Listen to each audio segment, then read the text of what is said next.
Hello to everyone. आज हम बात करेंगे सपोर्ट एंड रेजिस्टेंस के ऊपर। हमें जानना बहुत ज़रूरी है कि मार्केट में सपोर्ट कब बनता है, रेजिस्टेंस कब बनता है। बहुत जन को नहीं पता। बहुत जन क्या करते हैं कि चार्ट पे ये देखो, जैसे कि किसी को ग्रीन कैंडल दिखी, मार्केट ऊपर जाता हुआ दिख रहा है और वह एंट्री बना लेता है और आखिर में उसको लॉस देखने को मिलता है। वो क्यों देखने को मिलता है? क्योंकि उसको पता ही नहीं कि मार्केट में एक्चुअली बायर्स और सेलर्स कहाँ पे आके बैठे हैं। तो सबसे पहले हम लोग बात करते हैं मीनिंग। सपोर्ट एंड रेजिस्टेंस का मीनिंग क्या होता है, सबसे पहले हम लोग ये बात करते हैं। देखो, सपोर्ट मतलब क्या होता है? किसी भी प्राइस को गिरने से रोकना। रोकना मतलब क्या कि किसी भी प्राइस पे या सपोर्ट लाइन पे आने के बाद मार्केट में हमें एक मोमेंटम देखने को मिलना ऊपर की तरफ, मतलब उसको नीचे गिरने से रोकना। वो कब होगा? जब मार्केट में बायर्स आएंगे। बायर्स एक ऐसी चीज है जो प्राइस को नीचे गिरने से रोकती है। ये चीज ध्यान में रखना। सपोर्ट का मतलब क्या हुआ कि वहां पे बायर्स का जोन है, और रेजिस्टेंस का मतलब क्या होता है कि वहां पे किसका जोन है? सेलर्स का।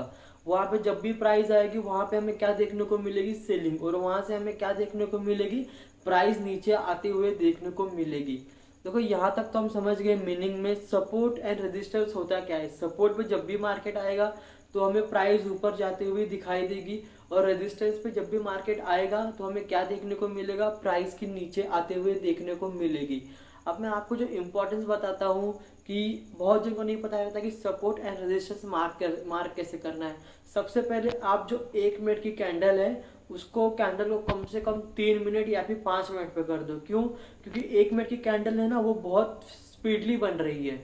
वहां पे आप 1 मिनट की कैंडल में आप जज नहीं कर पाओगे, बहुत सारी कैंडल्स हो जाएंगी और वहां से आप पता ही नहीं लगा पाओगे कि मार्केट में हो क्या रहा है। इसके लिए जो 5 मिनट की कैंडल बनेगी ना, सबसे पहले वो क्या बनेगी? स्ट्रांग बनेगी। हम वहां से पता करेंगे कि ये कैंडल जो बनी है ये 5 मिनट की है, मतलब एक पूरी 5 मिनट की एक कैंडल बन रही है, और जो 1 मिनट की वो एक कैंडल बन रही है। आप खुद समझ जाओगे कि वहां पे आपको डेली वाइज कैंडल देखने को मिलेंगी। अगर आप 5 मिनट पे करोगे तो चार्ट बहुत छोटा हो जाएगा, और जब भी आप 1 मिनट पे करोगे तो आपको हावरली टाइम फ्रेम के हिसाब से ज्यादा से ज्यादा।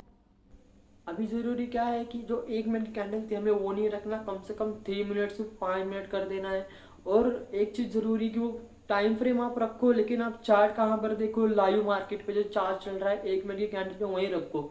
मार्किंग के लिए बस हमें वो करना है। अब जरूरी क्या है कि सपोर्ट का काम क्या होता है? देखो, जब भी अब मैं आपको बताता हूँ मार्किंग कैसे करना है। जब भी मार्केट देखो एक पर्टिकुलर प्राइस से ऊपर गया हो, वो कब ऊपर जाएगा? जब मार्केट में सपोर्ट रहेगा। ये चीज ध्यान में रख लेना। जब भी मार्केट में सपोर्ट रहेगा तो प्राइस हमें क्या देखने को मिलेगी? ऊपर जाती हुई देखने को मिलेगी। अब सेकंड पॉइंट क्या आता है कि एक ही बार से हम लोग आइडेंटिफाई कर लेंगे कि यहाँ पे सपोर्ट बना है, नहीं। ये कम से कम 2 या फिर 3 बार हो। क्योंकि जो कंफर्मेशन कब मिलता है? जब एक बार मार्केट गया और दूसरी बार फिर मार्केट जहां से पहली बार ऊपर गया था वहीं पे मार्केट आया और वहां से फिर वो ऊपर चला गया। वो ऊपर क्यों गया आप सबको पता है। जब भी मार्केट में बायर्स रहेंगे तो प्राइस ऊपर जाएगी। जहां पे देखो एक बार मार्केट ऊपर गया वहां तक सपोर्ट है, पता है, सपोर्ट से मार्केट ऊपर गया है। लेकिन दूसरी बार जब मार्केट उस वाले पॉइंट पे आया, वहां पे आया और वहां पे आने के बाद ऊपर गया, इसका मतलब क्या है कि हम यहाँ पे कंफर्म हो गए कि यहाँ पे मार्केट सपोर्ट बना रहा है। सपोर्ट इसलिए बना रहा है, मार्केट को उसी वाले पॉइंट पे आने के बाद ऊपर जा रहा है। वो कब ऊपर जाएगा? जब मैंने बताया था, जब मार्केट को अच्छा खासा सपोर्ट रहेगा तो ही मार्केट ऊपर जाएगा।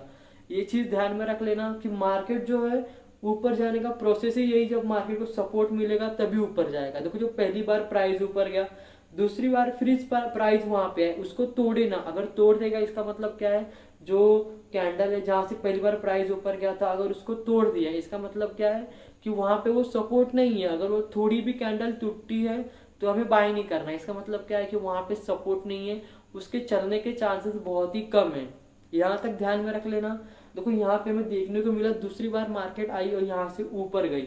यहाँ पे जो टेक्निकल एनालिसिस करते हैं अब वो, और जो जो न्यू न्यू ट्रेडर्स हैं जो जो अभी ट्रेडिंग कर रहे हैं उनको अभी सपोर्ट जो है प्रॉपर नहीं पता होगा। देखो, जो टेक्निकल एनालिसिस कर रहे हैं, जो मेरी पहले भी वीडियोस देखे हैं या फिर देख चुके हैं, उनको पता होगा कि 2 बार मार्केट ऊपर चला गया। इसका मतलब क्या है कि अब मार्केट में एग्रेसिव बाइंग देखने को मिलेगी जब भी मार्केट तीसरी बार वहां पे आएगा। क्यों? क्योंकि वहां पे जो मार्केट ने क्या बना दिया है? सपोर्ट बना दिया है। वहां पे जो टेक्निकल एनालिसिस करते हैं, स्कैल्पर्स जो है, जो प्रॉपर जो कुछ सेकंड के या फिर कुछ मिनट में एंट्री बना के निकल जाते हैं, तो वो आएंगे, वो भी एग्जिट कर देंगे, वो प्रॉफिट लेंगे और अपना एग्जिट कर देंगे। वहां से हम ये फाइंड करें कि जब भी मार्केट वो वाली सपोर्ट लाइन पे आए तो हमें बाय करना है। हमें ट्रैप मार्केट में एंट्री नहीं बनानी, साइडवेज मार्केट में भी हमें थोड़ा बच के रहना है। जब भी सपोर्ट लाइन के आसपास थोड़ा साइडवेज है ठीक है, लेकिन पूरा साइडवेज है आप देख रहे हो आधे घंटे से मार्केट वहां चला जा रहा है तो रिस्की बन जाएगा। और दूसरा पॉइंट, सपोर्ट पे आने के बाद मार्केट 200-300 पॉइंट फॉल ना किया हो, या फिर एक जो 100+ पॉइंट फॉल करके ना आया हो। कब फॉल करेगा मार्केट, क्योंकि देखो जो टेक्निकल एनालिसिस के हिसाब से बता रहा हूँ मैं आपको, वो फॉल करके आया है तो लोग देखेंगे कि यहाँ पे सेलिंग हो रही है तो वहाँ पे वो बाय करने से बचेंगे। इसके लिए बता रहा हूँ कि मार्केट अगर वो 100-200 पॉइंट फॉल करके आया है तो हमें एंट्री लेने तो वक्त ध्यान रखना है, वो रिस्की ट्रेडिंग हो जाएगी। और तीसरा पॉइंट कि मार्केट ओपन होते ही मत एंटर करो, थोड़ा मार्केट को मोमेंटम पकड़ने दो। 9:40 के बाद ही मेरे साथ सपोर्ट और रेजिस्टेंस स्टार्ट होता है। सपोर्ट का तो मैंने आपको क्लियर कर दिया। अब मैं आपको लेके चलता हूँ रेजिस्टेंस की तरफ। देखो नाम से ही पता लग रहा है रेजिस्टेंस मतलब क्या, सेलिंग का एरिया। वहां पे जब भी मार्केट आएगा तो हमें क्या देखने को मिल सकता है, एक फॉल देखने को मिल सकता है। क्यों, क्योंकि वो एरिया किसका है, सेलर्स का है। एक चीज ध्यान में रखना कि रेजिस्टेंस लाइन जो है वो बहुत इंपॉर्टेंट हो जाती है। आपके टारगेट थोड़ा नीचे रखो रेजिस्टेंस के, क्योंकि हर बार ऐसा नहीं होगा कि मार्केट ने थोड़ा रेजिस्टेंस। अब मैं एक इंपॉर्टेंट चीज बताने वाला हूँ कि टारगेट की तरफ कैसे बढ़ना है, क्योंकि मैं बता रहा हूँ वैसा करो। देखो जो सपोर्ट और रेजिस्टेंस है, मैं आपको बताता हूँ रेजिस्टेंस वाला। रेजिस्टेंस का भी बिल्कुल सिंपल है। रेजिस्टेंस का काम क्या रहता है, प्राइस जब एक बार उस वाली सेलर्स के एरिया में चली जाएगी जहां से रेजिस्टेंस लाइन है, वहां से प्राइस नीचे आएगी। क्यों, क्योंकि वहां पे सेलिंग हो रही है। जब भी बाइंग होगी, जो मैंने बताया था, प्राइस ऊपर जाएगी, सेलिंग होगी तो नीचे आएगी। ये चीज ध्यान में रख लेना कि वहां पे किसका एरिया हो गया, अब वो सेलर्स का एरिया हो गया, वहां पे चलने के चांसेस उसके बहुत ही कम रहेंगे। ये चीज बिल्कुल ध्यान में रख लेना। अब हम बात करते हैं रेजिस्टेंस की तरफ। देखो उसके नाम से जो मैंने बताया था, वहां पे वो सेलर्स का एरिया है। कभी भी आप देखो कि प्राइस ऊपर जाती है और जहां पे वो सेलर्स का एरिया रहता है वहां से प्राइस नीचे आती है। अब बहुत लोग क्या गलती करते हैं मैं बताता हूँ। रेजिस्टेंस उसके नाम से ही आपको लग रहा है कि वहां पे वो किसका एरिया है, सेलर्स का है, वहां पे वो सेलिंग होती है तो ही प्राइस नीचे आएगी। आप सबको पता है कि प्राइस कब नीचे आएगी, जब सेलिंग होगी।